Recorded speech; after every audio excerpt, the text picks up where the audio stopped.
সম্মানিত দর্শক, আসসালামু আলাইকুম। তো আজকে আমি দেখাবো আপনাদেরকে খুব সহজেই ফিতার মাপ বা কত ইঞ্চি হলে ১ গিরা হয় এবং কত গিরা হলে ১ গজ হয়। টোটাল A to Z আপনারা শিখতে পারবেন। তো দেখেন, এখানে আমি একটি ইঞ্চি স্টেপ বা ফিতা নিয়ে নিচ্ছি। তো প্রথমে আপনারা ফিতাটুকু এভাবে ধরে নেবেন। মূলত ৬০ ইঞ্চি লম্বা ফিতাটুকু হয়। তো দেখেন, এখানে আমি ১ ইঞ্চি এবং ১ ইঞ্চি, ২ ইঞ্চি আর ৪ দাগ হচ্ছে ১ গিরা। তো আপনি এটা খুব সহজে মনে রাখেন, কত ইঞ্চি হলে ১ গিরা হয়। এখানে ২ ইঞ্চি হলে ১ গিরা হয়।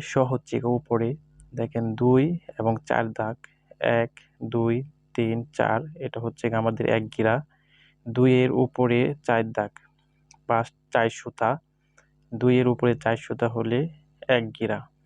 সেম এভাবে আপনারা দেখেন, খুব সহজেই আমি আপনাদের শিখিয়ে দেব কিভাবে আপনারা পরিমাপ করতে হবে। দেখেন, আমি একটা সুতা নিয়ে নিলাম বা কাপড় নিয়ে নিলাম। ঠিক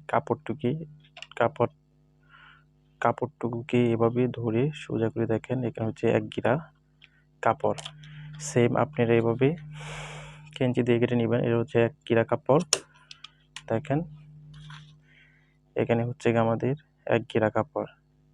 ঠিক এভাবেই এখান থেকে ধরে ২ ইঞ্চি ৪ সুতা, ১, ২, ৩, ৪ সুতা থেকে এটা ধরে, এটা হচ্ছে ১ গিরা। সেম এখানে আনবেন, এখানে হচ্ছে ২ গিরা। দেখেন এখানে ২ গিরা কত ইঞ্চি? ১, ২, ৩, ৪, ৪.৫ ইঞ্চি হচ্ছে আমাদের ২ গিরা। সেম আপনারা এভাবেই মেপে নিবেন। তারপর আবার এটা দিবেন উপরে, সহজভাবে শেখার জন্য। ৪.৫ ইঞ্চি থেকে দেখেন ৫.৭ ইঞ্চি হচ্ছে ৩ গিরা। ৭ এর নিচে হচ্ছে পনে, বা নিচে যত হবে পনে এবং উপরে হচ্ছে ৬ ইঞ্চি। তো দেখেন, ৭ নিচে ৭ ৪ সুতা নিচে হচ্ছে ৫.৭ ইঞ্চি হচ্ছে ৩ গিরা। ১, ২, ৩, ৪, এখানে হচ্ছে ৩ গিরা। সেম এটাকে এখান থেকে ধরে দেখেন, এখান থেকে ধরে দেখেন ৯ ইঞ্চি হচ্ছে ৪ গিরা। ৯ ইঞ্চি ৪ গিরা, ৯ ইঞ্চি হচ্ছে ৪ গিরা এবং ১৬ গিরায় হচ্ছে ১ গজ। ১৬ গিরা ১ গজ হলে আমাদের ৪ গিরা হয়ে গেছে। ৯ ইঞ্চি হচ্ছে ৪ গিরা। সেম একইভাবেই দেখেন ৯ থেকে ধরে আবার এখানে ধরে আনবেন কত ইঞ্চি আসে। দেখেন ১১ ইঞ্চি হচ্ছে আমাদের ৫ গিরা। তো দেখেন ৯, ১০, ১১, ১ সুতা, ২ সুতা, ৩ সুতা, ৪ সুতা, এখানে হচ্ছে ৫ গিরা। ১১ ইঞ্চি হচ্ছে ৫ গিরা। এবং সেম সেই কাপড়টুকু ১১ ইঞ্চি থেকে ধরে তারপর উপরে আনবেন। দেখেন এখানে হচ্ছে আমাদের ৬ গিরা। ১৩.৫ ইঞ্চি হচ্ছে ৬ গিরা। ১৩.৫ ইঞ্চি হচ্ছে ৬ গিরা। সেম ৬ গিরা থেকে দেখেন ১৩.৫ ইঞ্চি থেকে উপরে আনবেন। দেখেন ১.১৬ ইঞ্চি হচ্ছে ৭ গিরা। ১.১৬ ইঞ্চি হচ্ছে ৭ গিরা। ৭ গিরা, ১.১৬ ইঞ্চি ৭ গিরা। সেম ১.১৬ ইঞ্চি থেকে উপরে আনবেন। দেখেন ১৮ ইঞ্চি। এই ১৮ ইঞ্চি হচ্ছে আধা গজ বা ৮ গিরা বলি। মূলত এই ১৮ ইঞ্চি কাপড় যদি হয় তাহলে হবে আধা গজ বা ৮ গিরা। ৮ গিরা হচ্ছে আধা গজ কাপড় এবং ১৮ ইঞ্চি বা ৮ গিরা, ১৬ গিরা ১ গজ হলে ৮ গিরা হচ্ছে আধা গজ কাপড় এখানে ১৮ ইঞ্চি হলে। তারপর দেখেন ১৮ থেকে সেম আমরা উপরে যে এই ফিতাটুকু ধরবো। দেখেন এই হচ্ছে ২০ ইঞ্চি, ২০-এর উপরে ৪ সুতা উপরে ২০ ইঞ্চি হচ্ছে আমাদের ৯ গিরা। ২০ ইঞ্চি যদি কাপড় হয় তাহলে হবে ৯ গিরা। তারপর হচ্ছে দেখেন এখানে হচ্ছে ২.৫ ইঞ্চি যদি আমাদের কাপড় হয়, ২.৫ ইঞ্চি যদি কাপড় হয় তাহলে হবে আমাদের ১০ গিরা। ১০ গিরা কাপড় হবে ২.৫ ইঞ্চি কাপড়, ১০ গিরা। সেম একইভাবে এই ফিতাটুকু পরিয়ে রাখবেন। ঠিক আপনি সহজভাবে বুঝতে পারবেন, বোঝার জন্য আমি এটি করছি। তারপর দেখেন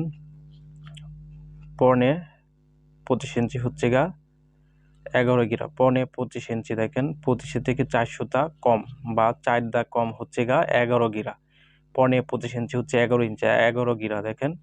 তারপর সেম 25 থেকে ধরে কাপড়টুকু নেবেন 27 ইঞ্চি, 27 ইঞ্চি হচ্ছে 12 গিরা। দেখেন এখানে আপনি খুব খেয়াল করেন, অনেকে কিন্তু ব্লাউজ বানাতে 12 গিরা কাপড় লাগে, ঠিক এই 27 ইঞ্চি হচ্ছে 12 গিরা কাপড়, 12 গিরা 27 ইঞ্চি কাপড়। তারপর আবার এই 27 ইঞ্চি থেকে আপনারা এই কাপড়টুকু ধরবেন, দেখেন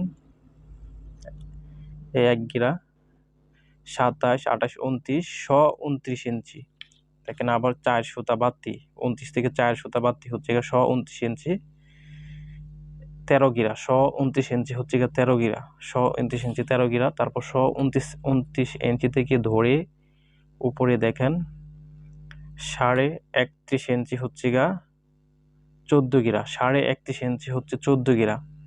31-এর উপরে 31-এর 8 দাগ বা 8 সুতো উপরে 31.5 ইঞ্চি হচ্ছে 14 গিরা। সেম 31.5 ইঞ্চির উপরে ধরবেন এই 1 গিরা কাপড়টুকু দেখেন। 34 ইঞ্চি দেখেন, 34 থেকে 4 দাগ কম বা 4 সুতা কম হচ্ছে 15 গিরা। 34 থেকে 4 দাগ বা 4 সুতা কম হচ্ছে 15 গিরা, 15 গিরা, 15 গিরা কাপড়। এখানে আমাদের 34 হচ্ছে 15 গিরা কাপড় হবে। তারপর সেম হবে দেখেন এই 34 থেকে ধরে 36 ইঞ্চি, এই 36 ইঞ্চি হচ্ছে 1 গজ। টোটাল দেখেন এই মাপটা হচ্ছে 36 ইঞ্চি 1 গজ, আমাদের 16 গিরা কাপড়। 36 ইঞ্চি 1 গজ, 16 গিরা হচ্ছে 36 ইঞ্চি 1 গজ। দেখেন এখানে খুব সহজভাবে আপনাদেরকে বুঝিয়ে দিচ্ছি, আপনি এইভাবে বোঝার জন্য স্বার্থে আমি এই কাজটি করছি। আপনি এইভাবে একটি কাপড় 1 গিরা পরিমাণ কেটে নেবেন, 2 ইঞ্চির পরিমাণ। তারপর এইভাবে মেপে মেপে আপনি দেখবেন কত ইঞ্চি কত গিরা হয়, আপনি খুব সহজভাবে শিখতে পারবেন ইনশাল্লাহ।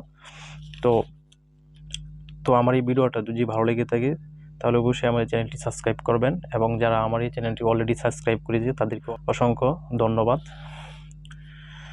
এবং যে কোনো জামার জন্য যত গিরায় কাপড় হোক না কেন আপনারা খুব সহজে নিতে পারবেন। তো সুস্থ থাকবেন।